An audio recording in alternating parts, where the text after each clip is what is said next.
Good afternoon, boys and girls. I'm just here saying hi again today. I'm going to read you a new story called Franklin is Messy.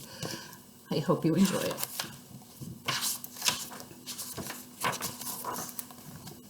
One day, Franklin searched for his sword. It was special because he had made it himself from cardboard and wood and string. Franklin needed it to play knights in armor with his friends. He looked all over. He found a bag of marbles he thought he had lost. He found a brown apple core. He even found his favorite baseball hat, but he couldn't find his sword.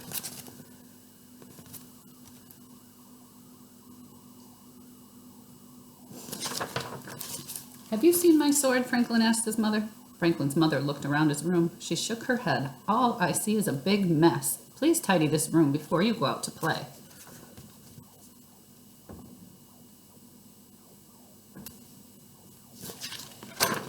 Franklin muttered to himself, why all the fuss about a little mess? He had more important things to worry about. He might miss playing knights.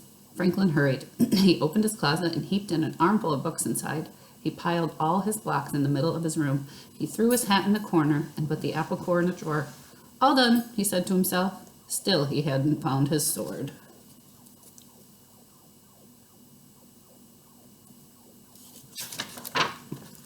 By the time Franklin reached Bear's house, his friends were already playing knights.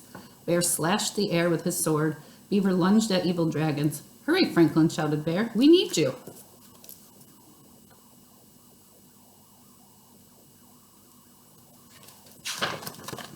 I can't, whispered Franklin. The game stopped. Why not? They asked. I don't have my sword, said Franklin.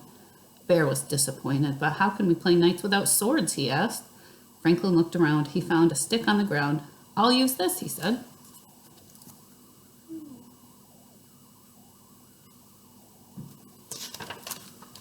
They fought dragons all afternoon. Tomorrow, said Franklin, I will have my own sword. Then we can save Lady Beaver from a fire-breathing dragon. We are courageous, Sir Franklin and Sir Bear. Beaver slapped her tail down hard. I don't want to be saved. I want to be a brave knight, too. All right, said Franklin. You can be Sir Lady Beaver, and together we will save the king. You'll need your special sword, said Bear. Of course, said Franklin.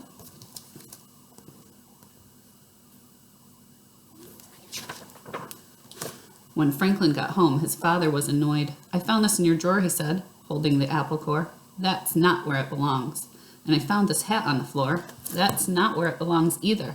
Franklin threw the apple in the garbage and hung up his hat. Why all the fuss about a little mess?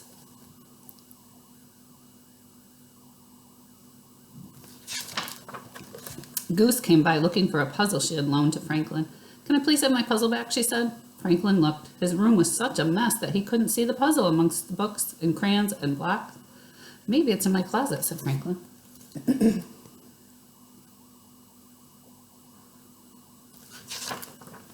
Franklin opened the closet door. It was messy in there, too. He stepped inside. Crunch! It was a very loud noise.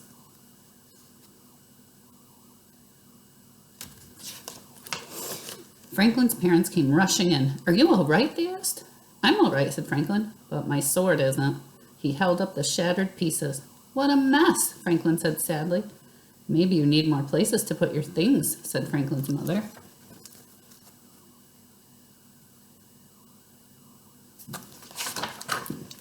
They found boxes in the basement. They painted them and named them toy box, puzzle box, costume box, block box.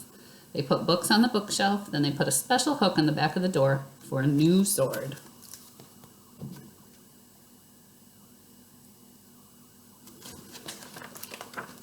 They tidied up. The tidying up took a long time, but it wasn't so bad because Franklin found lots of things he thought he'd lost. Goose's puzzle, his own favorite purple crayon, and enough cardboard, wood, and string to make a new sword, and even a shield.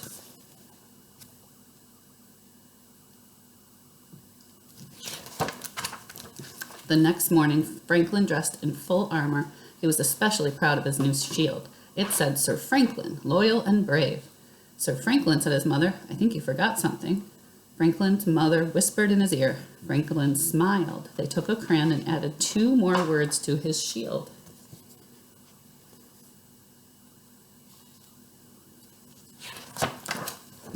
Sir Franklin, loyal and brave and neat.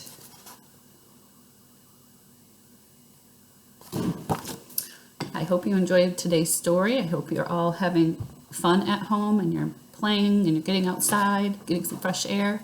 And I will see you all tomorrow. Bye.